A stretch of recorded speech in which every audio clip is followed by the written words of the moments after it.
Voilà, et puis nous a rejoint en plateau Sylvie Lamena, bonjour, directrice Divine Tourisme. On a des idées de... Alors pas des idées de sortie, hein. Là il fait pas très beau, Sylvie on n'a pas envie d'aller dehors ce week-end, on a surtout envie de rester au chaud à l'intérieur et du coup on peut aller voir des expositions. C'est ça, alors voilà. C'est quand même une sortie parce qu'on sort de chez soi, même si c'est pour rentrer en intérieur. On va pas dans la rue, c'est ça.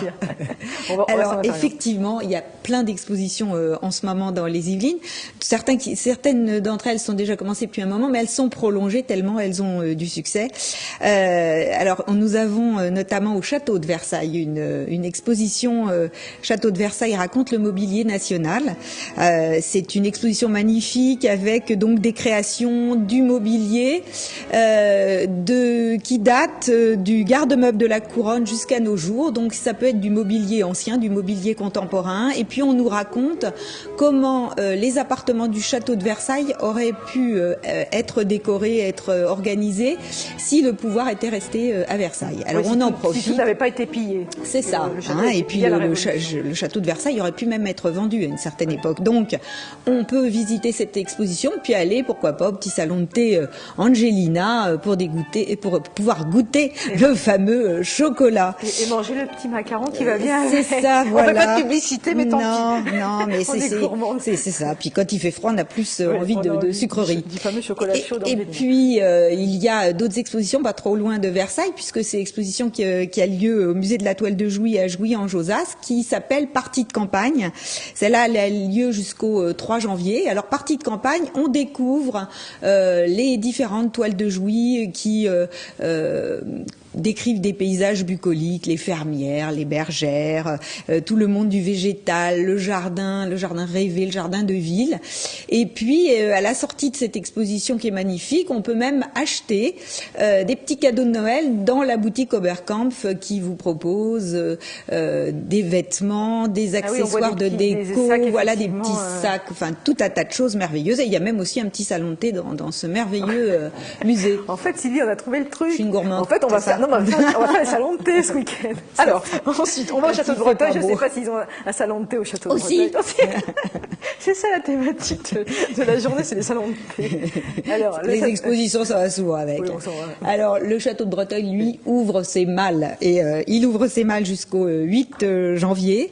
Et donc, on pourra découvrir les costumes, les robes de la famille, de la moitié du 17e jusqu'au début du 20e.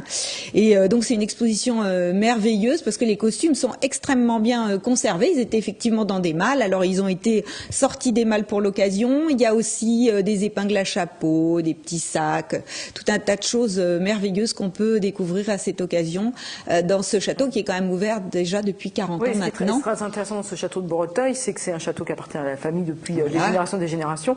Et du coup, ils ont conservé effectivement du patrimoine. Et eux n'ont pas été pillés à la Révolution comme le château de Versailles. Donc c'est l'authentique. Hein. Voilà.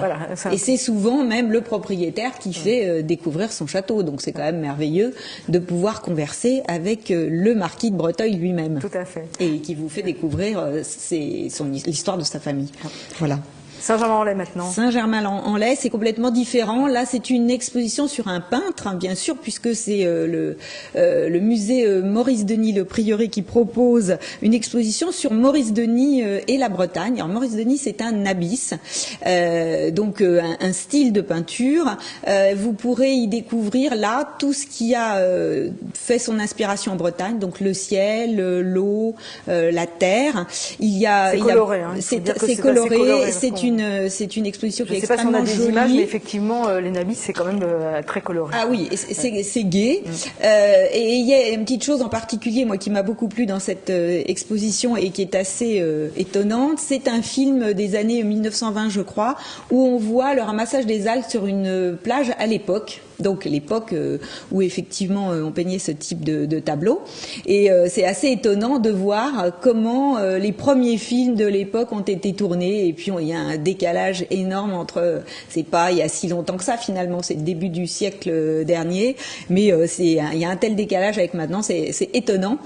Et donc je vous recommande d'aller voir cette exposition. Alors, en plus, ce musée est joli, c'est un petit musée, il est très joli, il y a un beau jardin. Moi j'appelle ça un musée un peu bijou, vous voyez. Oui, c'est ça, oui, puis dans Saint-Germain, il y a d'autres choses à voir en plus, donc c'est parfait pour des sorties actuellement. Ouais. Domaine de Madame Elisabeth, c'est à Versailles. On revient à Versailles. Alors c'est encore autre chose, ça n'a rien à voir avec la grande exposition du château. Là, c'est au domaine de Madame Elisabeth, qui est la sœur de Louis XVI, enfin qui était la sœur de Louis XVI.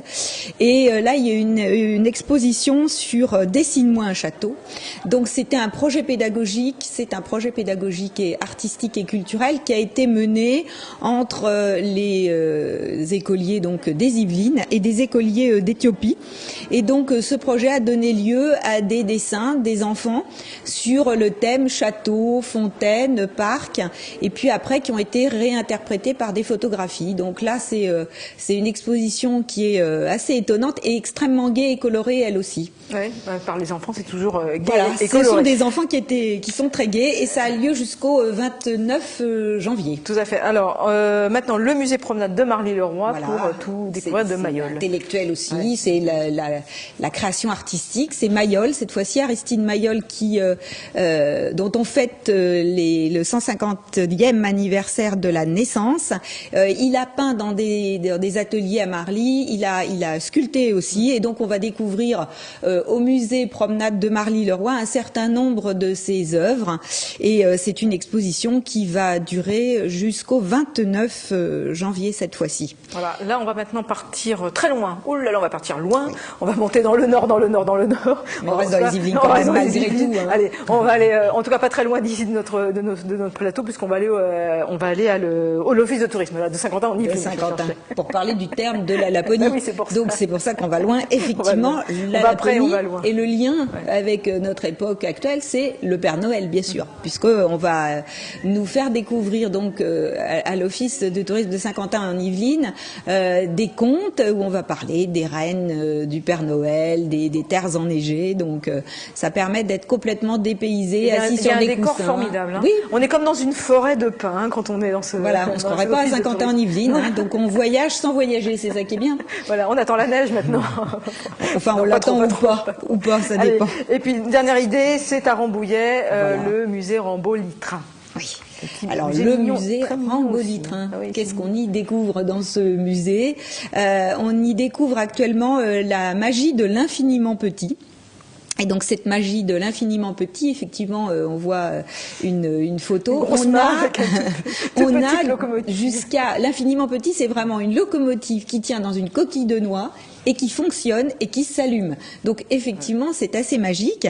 Et c'est le petit clin d'œil à Noël, hein, avec les cadeaux et les enfants qui vont être émerveillés devant ces magies toutes petites finalement et qui sont assez étonnantes. C'est vrai qu'il est très beau ce musée aussi. Pour les enfants, on va finir par penser que je trouve tout beau, mais il s'avère que ce musée... tout est beau dans les Yvelines, Catherine, vous avez raison. Oui. Hein. Non, mais il s'avère que ce musée du train à Rambouillet est très mignon. Non, mais on a envie de toucher aussi. Hein.